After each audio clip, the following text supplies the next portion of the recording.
Hey friends, this one's going to go out to the YouTube crowd. Will entirely be copyright, but I'm going to try to hang in there and just talk about where I'm at with HiFi and my experiences. Sort of explain a little bit about where my content and content style is coming from.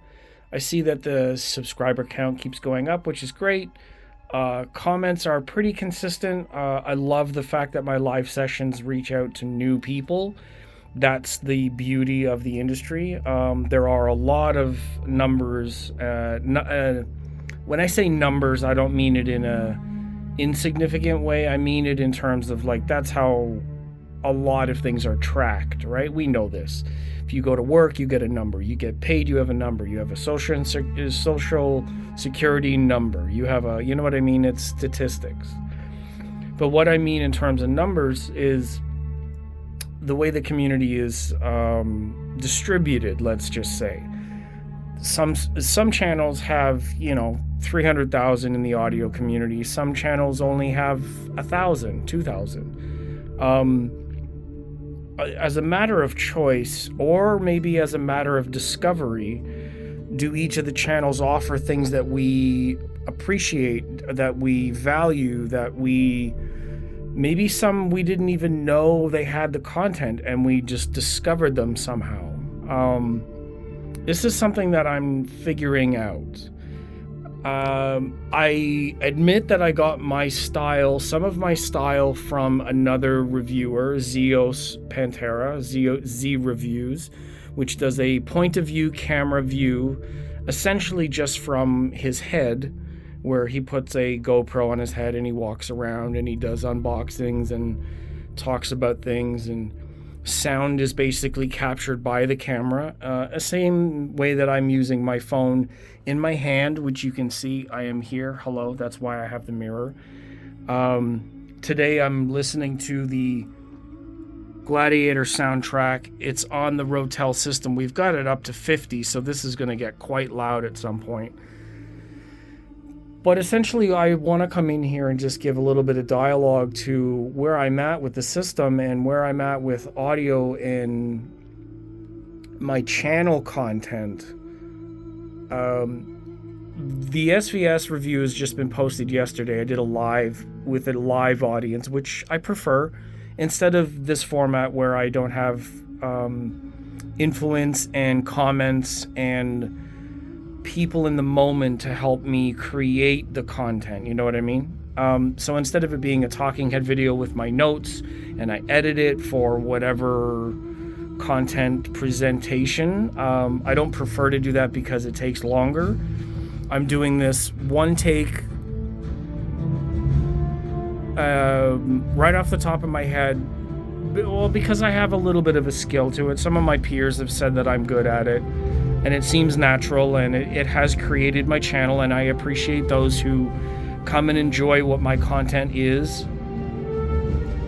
To edit a video, to go back and do close-up shots, to do visual references for things that I mention, it takes up more time, and then to edit it all together takes up even more time. I am a believer in efficiency. I do appreciate things that are done in such a way that are valuable, but also done without a lot of, or as least amount of effort possible to deliver the message or the value necessary. So in that respect, my SVS review was done where I talked about the integration between the bookshelves and the subs in my system without a lot of room correction. So I have to use room placement and built-in DSP curves with the subwoofers. Each of them have their own sort of curves. So I talked a little bit about that. These are new to me. The next bit of new is the synergistic research equipment, where I have the power conditioner and the power cables and the speaker cables. I get to talk about what I hear with those very soon. The Orchard Audio amplifiers. These amplifiers are fairly new to me. I've had them for about half a year now.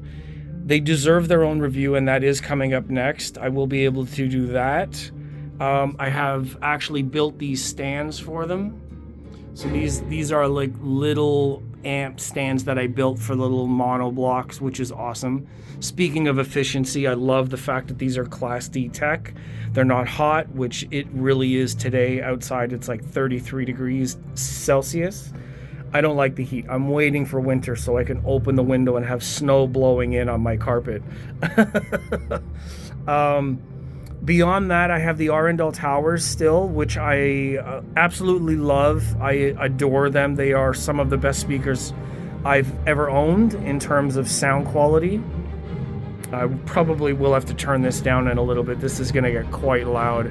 If you guys have seen Gladiator the movie and anticipating the second one that's coming out, the soundtrack done by Hans Zimmer is an absolute monster of a soundtrack. The movie is an all-time classic.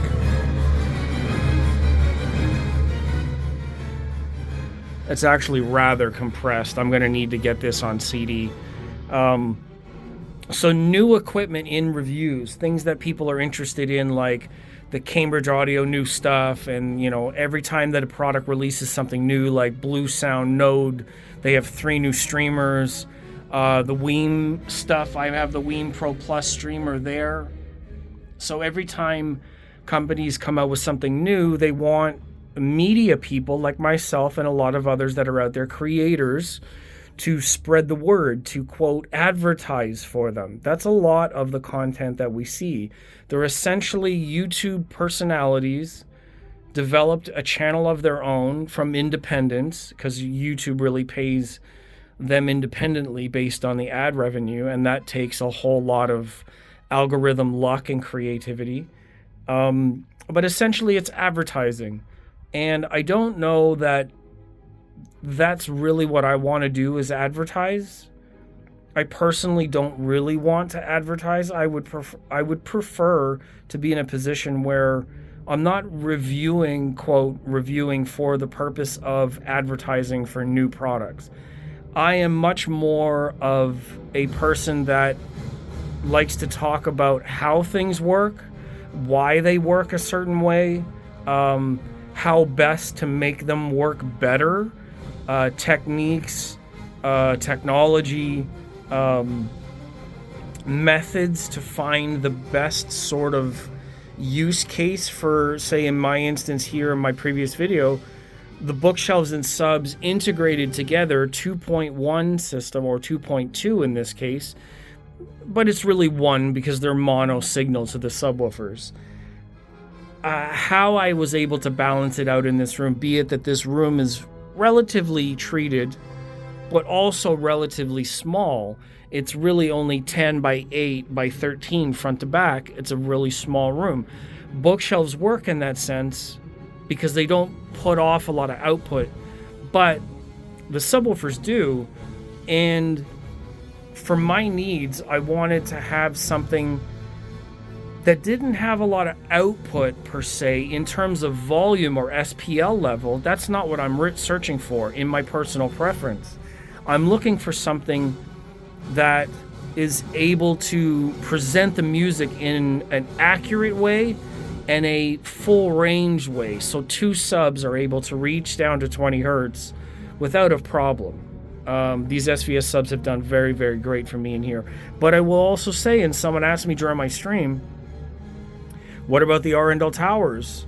Well, my final answer for that is, and I will put that in a following video, but really quickly, the subwoofers truly add another level or a depth regardless of what you're using in your towers, unless you're using something like huge, big towers with big woofers that reach all the way down to the 20s, on their own. There are a few towers that do that, and if you consider any of the ones that do, they're really large. Chances are they're very expensive, and that's not something that I'm in the market for. I definitely have a budget system. I'm considering it budget, even though I have one of Rotel's top preamps, and I have the Orchard Audio Class D amps. I believe that my system is still budget. Arundel Towers, even at their $4,600 US asking price per pair, it's still, in my opinion, budget. You can achieve it if you save and you dedicate time and effort into achieving it. It's not an $80,000 system. It's reasonable. Now, there are much, much less expensive systems that are capable of part of that quality, but in my opinion, not all of that quality. So the subs are able to reach into that lower end, which I really, really wanted. And they do that with the bookshelves blended well, and they also do it with the towers. Now, why not just bookshelves and subs? Well, I'll get into that in a future video. I don't want to give away too much of my impressions because I owe it to Arundel as I've bought them and in their dedicated video. As a follow-up, because I did do my first impression video, but now that I've had subs and different equipment, it's time to test them again. So my content going forward, I've been lucky these last number of years. I've been able to travel to Chicago, Florida a number of times. Florida last year, Chicago the year before that. And before that, Toronto Audio Fest, which is in my local town. Yes, I'm from Toronto, Canada. And Montreal Audio Fest, which is the original location for the show. 25 years plus, as far as I remember. So Toronto and Montreal are my main shows. But going out to other shows has been a lot of fun. I did a show report for Florida, teamed up with HiFi Pig Magazine. That report is still on their webpage. You can check that out. HiFi Pig Magazine, Florida Audio Fest 2024. I did travel down to Expona for 2023. And then in 2024 with Jay Ziagi. You can check out that show report on his channel. These shows they've allowed me a really, really great opportunity to capture material, capture footage, capture photos, meet with reps, meet with brands, get some amazing photography done. And that's really where I feel comfortable, is doing photography and doing media. However, the fact of the matter is there's a lot of people out there already doing great work. There are a lot of YouTube creators also very capable of doing great work.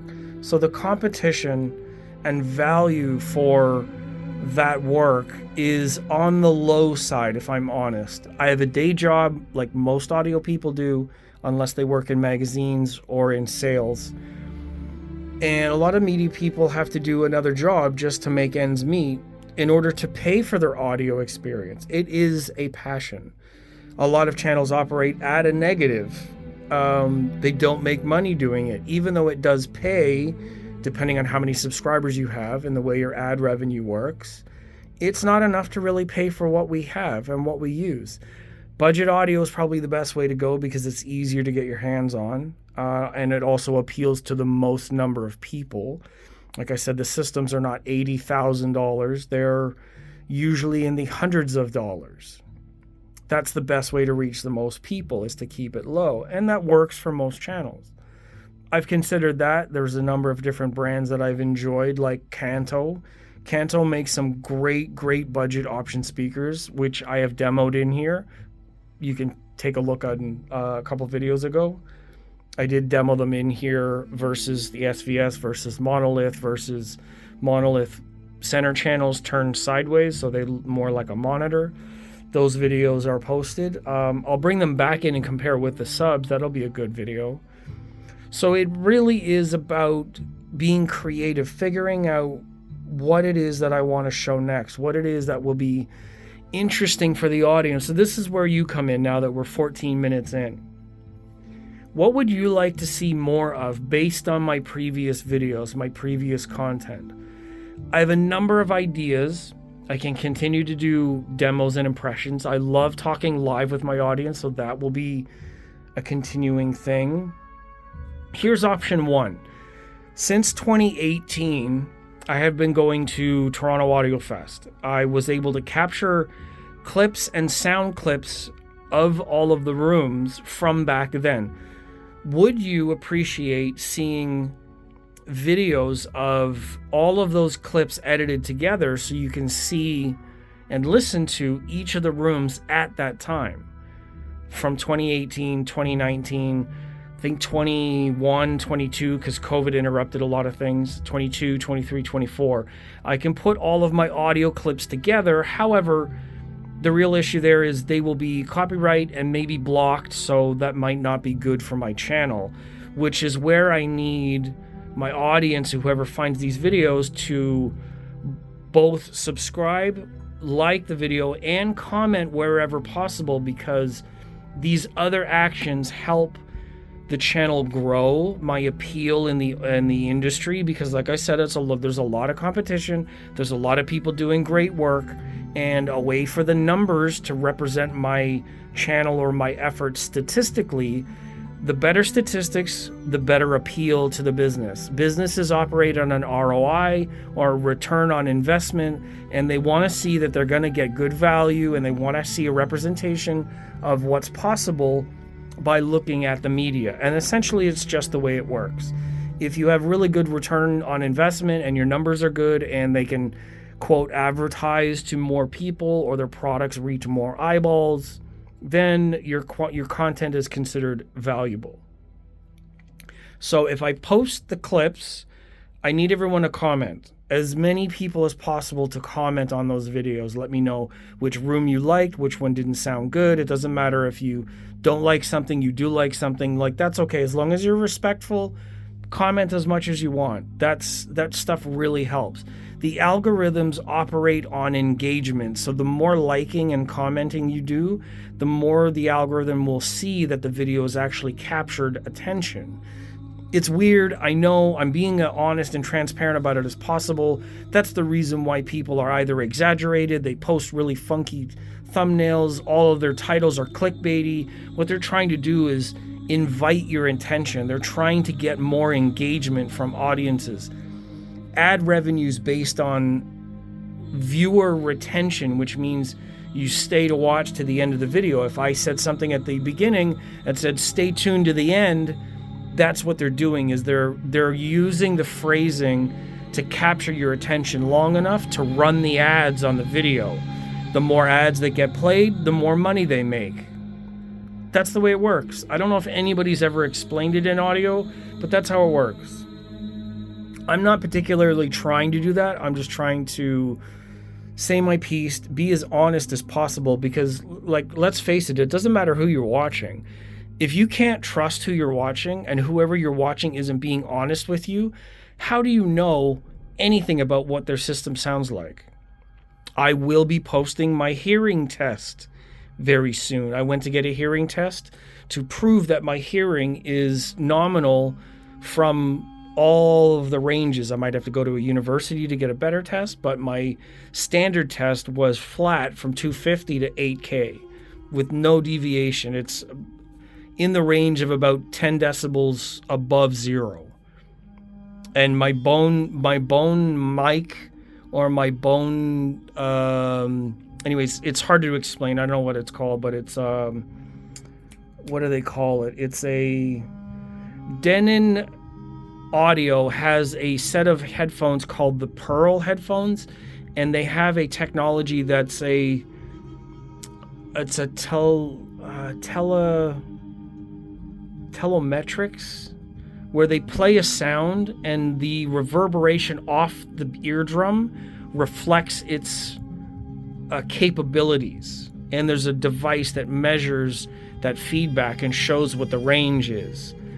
That's not the same as the bone mic one. The bone mic, it's essentially an actuator that gets put on the back of your ear, behind your ear, on your bone. Like if you reach behind your head, just behind the back of the ear, there's a part of your skull that's there, and they place this device on that section, and it vibrates your skull, which activates your inner ear where you actually hear sounds.